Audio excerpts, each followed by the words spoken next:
Hello my dear friends, welcome to అత్తమ్మ kitchen. ఈరోజు నేను చేసిన రెసిపీ కీమా టమాటో కర్రీ అండి. చాలా టేస్టీగా ఉంటుంది. Simple recipe. ఒక్కసారి మీరు ఇలా ట్రై చేసి జొన్న రొట్టెలోకి కానీ, చపాతీలోకి కానీ, ప్లెయిన్ రైస్లోకి కానీ పెట్టుకొని రుచి చూడండి. చాలా బాగుంటుంది.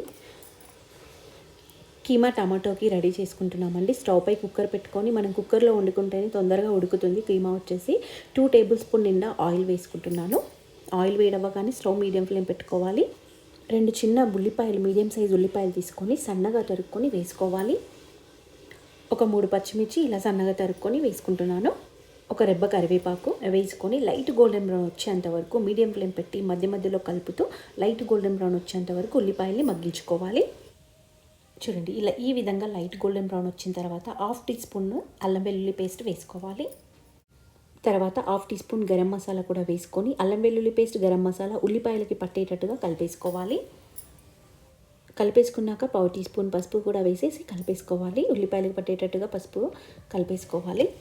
పసుపు కూడా వేసి కలుపుకున్నాం కదండి. ఇప్పుడు నేను 1/2 కేజీ కీమా ఫ్రెష్గా 4-5 సార్లు కడిగి చిల్లుల జాలిలోకి వంపేసుకొని వాటర్ ఏమీ లేకుండా ఇప్పుడు కీమాని వచ్చేసేసి ఉల్లిపాయల్లో వేసేసుకుంటున్నాము. ఉల్లిపాయలు మొత్తం కీమాకి పట్టేటట్టుగా కలిపేసుకోవాలి. కీమా మొత్తం వేసేసి కీమా వేసి కలుపుకున్నాక ఇలా చూడండి, ఈ విధంగా కలుపుకున్నాక జస్ట్ ఊరికైనా అలా వాటర్ వచ్చేంత వరకు కీమాలో వాటర్ ఊరుతాయన్నమాట. అలా ఊరికే కుక్కర్ మూత కానీ ఏదైనా మూత కానీ అలా పెట్టేసుకోవాలి వాటర్ ఊరేంత వరకు.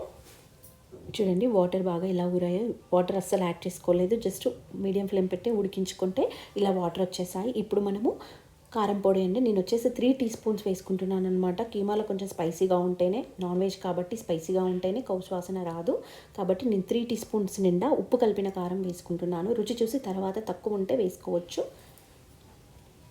కారం పొడి వేసేసి కారం పొడి కూడా ముక్కలకి పట్టేటట్టుగా కలిపేసుకొని రుచికి తగ్గట్టుగా ఉప్పు, అంటే నేను ఉప్పు కలిపిన కారం వేసుకున్నానని 1/4 టీ స్పూన్ ఉప్పు వేసుకుంటున్నానండి. టేస్ట్ చూసి తర్వాత వేసుకోవచ్చు.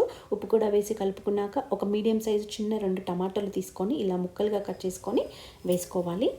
టమాటా వేసి కలుపుకున్నాక ఒక టీ కప్ ఉంటుంది కదండి, చిన్న టీ కప్పు, దాని నిండా వాటర్ యాడ్ చేసుకోవాలి. లేదు మనకి వచ్చిన వాటర్తోనే, కీమా వేసినప్పుడు వచ్చిన వాటర్తోనే సరిపించుకుంటాము, డ్రై చేసుకుంటాము కీమా అనుకుంటే పర్వాలేదు. లేదు కొంచెం లూజ్గా ఉండాలి, కలుపుకోవడానికి ఈజీగా ఉండాలి అనుకుంటే 1 టీ కప్పు వాటర్ వేసేసి ఒక 4 విజిల్స్ సరిపోతాయండి. కుక్కర్ని బట్టి విజిల్స్ ఉంటాయన్నమాట. అలా మనం ఉడికించుకోవాలన్నమాట. చూడండి, నేను 3-4 విజిల్స్ పెట్టుకున్నానండి. పెట్టుకున్న తర్వాత చూడండి, కీమా మంచిగా ఉడికింది. మరీ గుజ్జు గుజ్జుగా కాకుండా కీమా మంచిగా తింటే టేస్ట్ ఉండేటట్టుగా ఉడికించుకోవాలి. ఇలా ఉడికిన దాంట్లోకి వాటర్ కూడా మళ్ళీ యాడ్ చేసుకోకూడదు కూడా. 1/2 టీ స్పూన్ ధనియాల పొడి వేసుకొని కొంచెం వాటర్ అంతా దగ్గరకు వచ్చేంత వరకు మీడియం ఫ్లేమ్ పెట్టుకొని ఉడికించుకోవాలి కూరని. ధనియాల పొడి వేసుకున్న తర్వాత ఒక్కసారి టేస్ట్ చూసుకొని ఉప్పు కానీ కారం కానీ పడుతుంది అనిపిస్తే, మాకు పడుతుందండి అందుకే మళ్ళీ వేసుకుంటున్నాను. 1/2 టీ స్పూన్ వేసుకొని కలిపేసేసుకొని ఒక 2 నిమిషాలు మీడియం ఫ్లేమ్ పెట్టి కర్రీని ఉడికించుకోవాలి. కొంచెం వాటర్ దగ్గరకు వచ్చేంత వరకు. చూడండి, ఇలా కొద్దిగంత కలుపుకోవడానికి ఉండేటట్టుగా ఇలా ఉడికించుకున్నాను. కర్రీ రెడీ అయిపోయింది. ఇప్పుడు కొత్తిమీర గార్నిష్ చేసుకొని పిండుకుంటే లెమన్ పిండుకోవచ్చు, లేదంటే లేదు. 99% అవసరం లేదండి లెమన్ డ్రాప్స్ వచ్చేసి.